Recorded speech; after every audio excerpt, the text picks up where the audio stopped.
Todos los días escuchamos en los medios de comunicación noticias sobre delitos, sobre hechos violentos, sobre amenazas, en fin.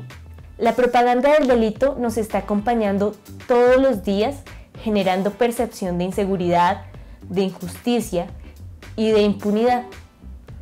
En este contexto, se piden penas más altas para los sujetos que pudieran haber cometido un delito.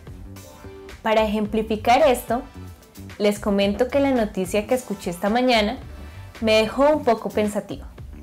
Me pregunté, ¿los medios saben lo que informan o crean una alarma innecesaria? En fin, decían que un joven que atacó con ácido a una mujer iba a quedar en libertad porque su abogado decía que era un inimputable. Por supuesto, la noticia generó alarma e indignación por parte de quienes escuchaban la noticia conmigo. Se pidieron más penas para ese delito y se convocó a un plantón como protesta. Pero, ¿esa situación publicada por los medios es real? A decir verdad, no. Y hoy trataremos de explicar por qué. ¿Sabías que en Colombia, si una persona comete un hecho que está descrito en la ley como delito, es decir, es típico, y ese mismo hecho es antijurídico, la respuesta del Estado es imponer una sanción que puede ser la pena o la medida de seguridad? Veamos en detalle todo este asunto, recordando siempre que la consecuencia de la conducta típica y antijurídica es una pena o una medida de seguridad. Todos los días en nuestro medio surgen acontecimientos relevantes para el derecho, en especial para el derecho penal. Como estudiantes de derecho, como transeúntes en una ciudad o simplemente como espectadores de cualquier medio de comunicación, nos vemos enfrentados a uno de ellos. En todo contexto somos receptores directa o indirectamente de lo que pasa y también de las noticias sobre el delito. Es en el papel de espectadores en el que usualmente nos detenemos a pensar por qué se presentan algunas situaciones como el hurto, homicidios, estafas o lesiones. Además de eso, sobre cómo reaccionaríamos, qué le diríamos al agresor, si denunciaríamos o no, tratando de dar el criterio más acertado en cuanto al momento y lugar. Sin embargo, es reducida la cantidad de personas que hace un alto para pensar en por qué el autor realizó determinada conducta o cuáles fueron los móviles, sus motivos previos al suceso o si la persona sabía realmente lo que hacía. Por tanto, es necesario evaluar al actor, su conducta, su capacidad de comprender, su posibilidad o no de actuar de otra manera, y no solo de ver a quienes se les vulneró un derecho o un bien jurídico. Esta es la valoración de la conducta del autor en el injusto. Sabiendo que el derecho penal gira en torno al ser humano y a la humanización de la sanción, nos preguntaremos sobre cuáles son los criterios para imponer a un individuo una de las consecuencias del injusto, la pena o la medida de seguridad. Para seguir con la observación cotidiana que mencionábamos anteriormente, nos preguntamos, ¿por qué esa persona condenada no recibiría una pena sino una medida de seguridad? O, si a todos nos rige la misma norma, ¿por qué se aplica a algunos y a otros no? En efecto, en nuestro ordenamiento es posible imponer a un individuo una sanción diferente por un mismo hecho o por situaciones similares y no se rompe el principio de igualdad. Aquellos criterios o razones por las cuales no podemos establecer adecuada una imputación a todos como iguales se debe a las diferencias mismas entre nosotros. Situaciones tan habituales como nuestra edad, nuestras condiciones mentales, las situaciones sociales y culturales que afrontan las personas o las circunstancias bajo las cuales cada quien obra. En nuestro Código Penal se establecen condiciones para que una conducta sea considerada como delito. Esta debe ser típica, antijurídica y culpable, superando así toda forma de responsabilidad objetiva, ya que, de acuerdo con la misma ley, la causalidad por sí sola no basta para la imputación jurídica del resultado. En este mismo artículo se considera la conducta del inimputable como punible. Cuando se habla del inimputable, la ley desarrolla la idea según la cual es inimputable quien en el momento de ejecutar la conducta típica no tuviera la capacidad de comprender su ilicitud o no tiene la capacidad de determinarse. Quien actúa sin comprender la ilicitud de lo que hace puede ser alguien que no tenga la suficiente madurez psicológica, como un niño de 12 años, o quien no tenga la capacidad de comprensión del hecho o de determinarse frente al mismo. Pensemos en alguien que mata a otro porque unas voces así se lo ordenan en la mente. También en quien actúa con la comprensión alterna de las circunstancias por su condición sociocultural u otro estado similar. Pero fijémonos que no es inimputable quien preordena su trastorno mental para cometer el hecho. Ahora, los menores de edad que tienen entre 14 años y hasta los 18 años no son inimputables. Son sujetos responsables penalmente, pero bajo una ley especializada establecida en el Código de la Infancia y la Adolescencia.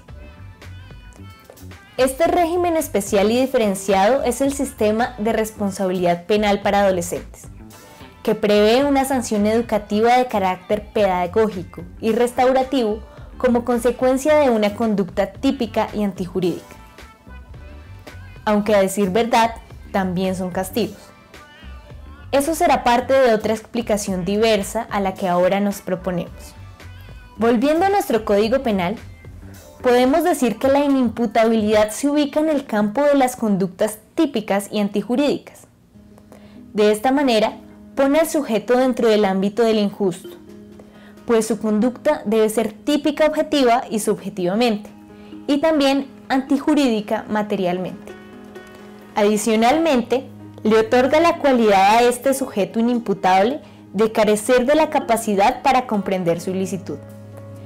Esta incapacidad de comprensión se puede dar con relación al hecho porque la persona puede estar en situación de inmadurez psicológica, podría tener un trastorno mental o tener una comprensión sociocultural diversa, y esa comprensión es determinante para la realización de la conducta. De esta manera, podríamos contestar la pregunta sobre ¿cuáles son los criterios para imputar a un individuo una acción con sanciones diferentes si, por regla general, debemos recibir un trato igualitario ante la ley? Como podemos observar, no. No nos encontramos en el mismo plano con aquellos sujetos que carecen de la capacidad de comprensión y de autodeterminación. Es decir, aquellas personas a las que se les ve reducida su inteligencia o su voluntad. A partir de esto, podemos inferir que la inimputabilidad no es una catalogación del sujeto en sí mismo, sino un estudio del sujeto rodeado de diferentes factores a la hora de cometer un delito. La Corte Constitucional ha indicado que la conducta del inimputable debe ser típica y antijurídica, y en todo caso responsable, solo que su responsabilidad se concreta en una consecuencia diversa, esto es, la denominada medida de seguridad. La medida de seguridad, desde el punto de vista legal y teórico, no tiene una vocación sancionadora, sino de protección, curación, tutela y rehabilitación, aunque desde el punto de vista material también son una restricción de derechos en sentido material y sometida a los principios de legalidad, proporcionalidad y utilidad. Y por ello, el sistema punitivo en el país no exige que el comportamiento del inimputable sea culpable, ya que, precisamente, esa persona carece de la capacidad de actuar culpablemente. Basta entonces que su conducta sea típica, antijurídica y que no se haya presentado una causal de exclusión de la responsabilidad para imponer la medida de seguridad. Ahora bien, desde el punto de vista de la ejecución de la medida, debemos tener en cuenta que en las recomendaciones para el tratamiento de los reclusos de las Naciones Unidas se encuentra un capítulo especial sobre el tratamiento de las personas que han cometido el hecho punible en estado de inimputabilidad. Dichas recomendaciones son las siguientes. Primero, los alienados no deberán ser recluidos en prisiones. En su lugar, deberán encontrarse en establecimientos para enfermos mentales. Segundo, los reclusos que sufran otras enfermedades o anormalidades mentales deberán ser observados y tratados en instituciones especializadas dirigidas por médicos. Tercero, durante su permanencia en la prisión, dichos reclusos estarán bajo la vigilancia especial de un médico. Cuarto, el servicio médico o psiquiátrico de los establecimientos penitenciarios deberá asegurar el tratamiento psiquiátrico de todos los demás reclusos que necesiten dicho tratamiento. Convendrá que se tomen disposiciones, de acuerdo con los organismos competentes, para que en caso necesario se continúe el tratamiento psiquiátrico después de la liberación y se asegure una asistencia social postpenitenciaria de carácter psiquiátrico. En conclusión, respondiendo a nuestra pregunta originaria sobre cuáles son los criterios para imputar a un individuo una acción con sanciones diferentes, si como criterio general debemos recibir un trato igualitario ante la ley, podemos decir lo siguiente. 1. Una persona podría estar sujeto a una medida de seguridad si su conducta fue realizada sin capacidad de comprensión. Dentro de las posibilidades que establece la ley, se encuentra la falta de capacidad mental, la inmadurez psicológica, la diversidad social y cultural. 2. Es sobre el derecho a la igualdad y los principios proteccionistas del ordenamiento jurídico que se desarrollan los argumentos que soportan el trato diferenciado con respecto a la inimputabilidad de algunos sujetos. 3. La inimputabilidad no es un excluyente de responsabilidad. 4. La inimputabilidad no es estrictamente una característica permanente en un sujeto. 5. A quienes son declarados inimputables en determinado delito, no se les imponen penas ni sanciones, sino que se toman medidas de seguridad con el fin de velar por su protección, curación, tutela y rehabilitación. 6. Las medidas de protección en sentido material también implican una restricción de derechos y libertades. Además, su aplicación está delimitada por los principios de proporcionalidad, necesidad, utilidad y, por supuesto, el principio de legalidad.